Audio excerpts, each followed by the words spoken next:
com teu coração me oferto. Deus é bom, Deus é muito bom e bom a todo tempo, porém nós costumamos categorizar a bondade de Deus de acordo com as nossas classificações humanas. Não, a bondade dele supera tudo aquilo que a gente entende por bondade nas relações humanas. E é sobre isso que nos falará a palavra de Deus neste 25º domingo do tempo comum. Este é o programa Verbo da Vida, mas antes de continuá-lo, se inscreva no nosso canal, ative o sininho, deixa um like e um comentário aí para mim e a gente vai aprofundar o conhecimento da palavra de Deus. A liturgia da palavra de hoje começa com um trecho do profeta Isaías que diz em nome de Deus o seguinte: os meus pensamentos não são os vossos, e o vosso modo de agir não é o meu. Então, se a gente pudesse identificar uma tese da liturgia da palavra deste domingo, a tese seria a seguinte: a bondade de Deus supera os critérios do pensamento humano. O profeta recebe essa inspiração de Deus, mas ele sequer pôde perceber o tamanho da bondade de Deus porque ele viveu antes de Jesus. É quando Jesus vem ao mundo que essa bondade fica clara diante dos olhos da humanidade. Não que Deus não fosse bom, não que ele já não tivesse manifestado na história do povo de Israel a sua bondade. Porém, quando vem Jesus, isso é levado à plenitude. E de fato, o próprio Jesus nos dá uma mostra do que seja esta sua bondade ao contar-nos a parábola de hoje. Ele se utiliza de uma imagem bastante comum para a sociedade israelita e através desta imagem ele semeia um sentido. A imagem é agrária. Um homem é dono de uma propriedade e precisa que essa propriedade seja trabalhada por operários. Ora, a plantação precisa aí de certo cultivo. Então, numa madrugada, bem cedo, ele sai para a praça da cidade a fim de contratar desempregados, pessoas que estivessem dispostas a fornecer a sua força de trabalho naquela propriedade. E ele combina com os primeiros contratados, ainda de madrugada, um salário justo por um dia, por uma jornada de trabalho. Mas lá pelas 9 da manhã, ele nota que a jornada é muito dura e que aqueles que estão trabalhando, embora trabalhem bem, não estão dando conta de todo o trabalho, de toda a demanda. Ele sai para a praça às 9 horas e repete o convite a alguns que ainda estavam lá. A messe era grande, poucos eram os operários, eles não estavam dando conta. Ao meio-dia ele volta à praça e às 3 da tarde mais uma vez e contrata mais gente. Bem, nenhum RH, departamento de recursos humanos de uma empresa faria uma coisa dessas, mas aquele patrão, muito empolgado com a sua plantação, ainda volta às 5 da tarde, quase no pôr do sol, para contratar ainda outros operários. Ele até tem uma fala um pouco severa nessa hora. Ele pergunta: por que vocês ficaram aí o dia inteiro sem fazer nada, desocupados? E nessa hora ele acaba mostrando a certa preguiça daqueles operários. Mas eles dão uma resposta até plausível. Nós estamos aqui porque ninguém nos chamou, ninguém nos contratou ainda. E ele repete o convite: ide também vós para a minha vinha.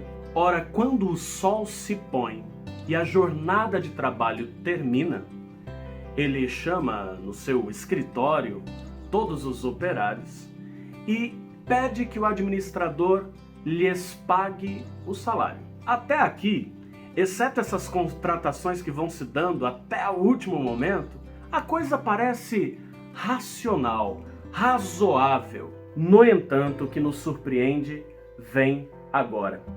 Ele pede ao administrador que comece a pagar o salário, começando pelos últimos. Sim, isso mesmo. Aqueles últimos que foram contratados às 17 horas e que não experimentaram todo o calor do sol e todas as horas duras de fadiga. E para a surpresa de todos, sobretudo daqueles que foram contratados primeiro, ele paga exatamente a estes últimos o mesmíssimo salário que ele havia combinado com aqueles que foram contratados bem cedinho. Os caras que foram contratados de manhã devem ter se acotovelado, falado um no ouvido do outro, mandado mensagem de WhatsApp dizendo assim: Aí sim, hein? Se eles receberam o salário que a gente receberia, nós vamos receber o dobro, o triplo, muito mais. Mas quando chega a vez deles, a vez dos que foram contratados logo de manhã, a coisa não se dá como eles pensavam. Eles recebem a mesma quantia. A quantia, que a bem da verdade não era injusta, porque havia sido combinado com eles assim. E eles de manhã haviam achado coisa boa, um bom salário. E claro, como não poderia ser diferente, eles murmuram, reclamam, mas nós passamos o dia inteiro sob o sol, numa fadiga enorme, e estes que chegaram perto do pôr do sol recebem o mesmo salário? O patrão, por sua vez, fica um pouco chateado com essa frase, porque percebe que eles não estão atentos ao que o patrão havia combinado com eles, mas estão com inveja da generosidade do patrão. Por que é que o patrão dá àqueles que foram contratados no fim da tarde a mesma quantia justa para os de manhã, que havia sido combinado com os de manhã? Bem, a razão é a seguinte. Bem, o primeiro ponto é que o patrão é rico e faz o que quer com o que tem. É dele. Ele pode dar a quem quiser aquilo que é seu tesouro. Portanto, o patrão é generoso. E mais, além de generoso, este patrão está solidário à real necessidade dos seus contratados.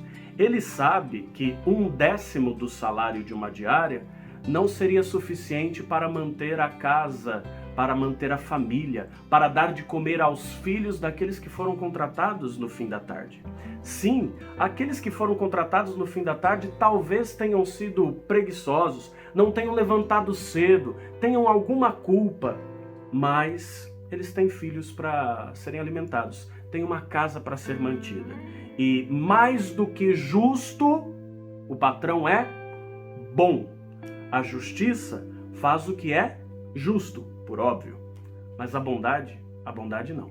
A bondade olha a real necessidade que alguém tem e coloca de lado a culpa dessa pessoa. A pessoa nem merece tanto. Deveria ter acordado cedo. Deveria estar na praça logo de madrugada para ser contratado. Mas já que não fez isso agora não é o principal problema. Desta palavra nós podemos tirar pelo menos 2 ensinamentos, e é sobre isso que eu gostaria de me fixar neste final de reflexão. O primeiro ensinamento é para o nosso discipulado pessoal. Nós não somos imaculados. Nenhum de nós é desprovido de culpa. Talvez nós sejamos operários preguiçosos no caminho da vida, como aqueles que foram contratados por último, dignos de repreensão, e a palavra de Deus nos repreende. Por que vocês estão aí parados? E esse estar parados é a letargia do pecado, as bolas fora que a gente dá na vida. Do ponto de vista do nosso senso de justiça, ou seja, o nosso pensamento humano, talvez, olhando bem, nós não nos contrataríamos para as coisas do reino de Deus. Muitas vezes, e sem falsa modéstia, sou acometido por esse pensamento. Por que o Senhor me chamou para ser padre? Eu não mereço isso. E isso não é da boca para fora. Essa sensação existe. Mas o Senhor nos ensina a não termos um pensamento justo demais e humano demais, na lógica do merecimento.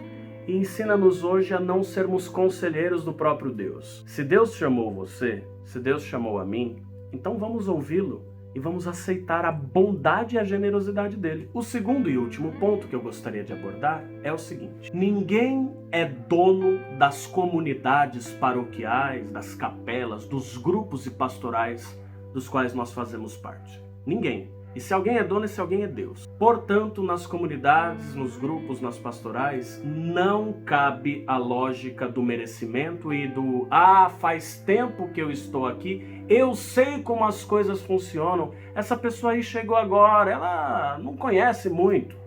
Padre, eu estou aqui há 500 anos, o senhor chegou agora, o senhor é tão novo, essa ideia nova não vai funcionar. Se esse tipo de fala perturba o meu coração, eu tenho certeza que perturba o coração de Deus, porque a parábola de hoje nos mostra isso. Logo, além do ensinamento pessoal, essa parábola nos ensina a viver um jeito de igreja que acolhe uma lógica do não merecimento, onde todos os que estão chegando têm lugar e você deve ser acolhido, ou melhor, você deve acolher como um dia você foi acolhido.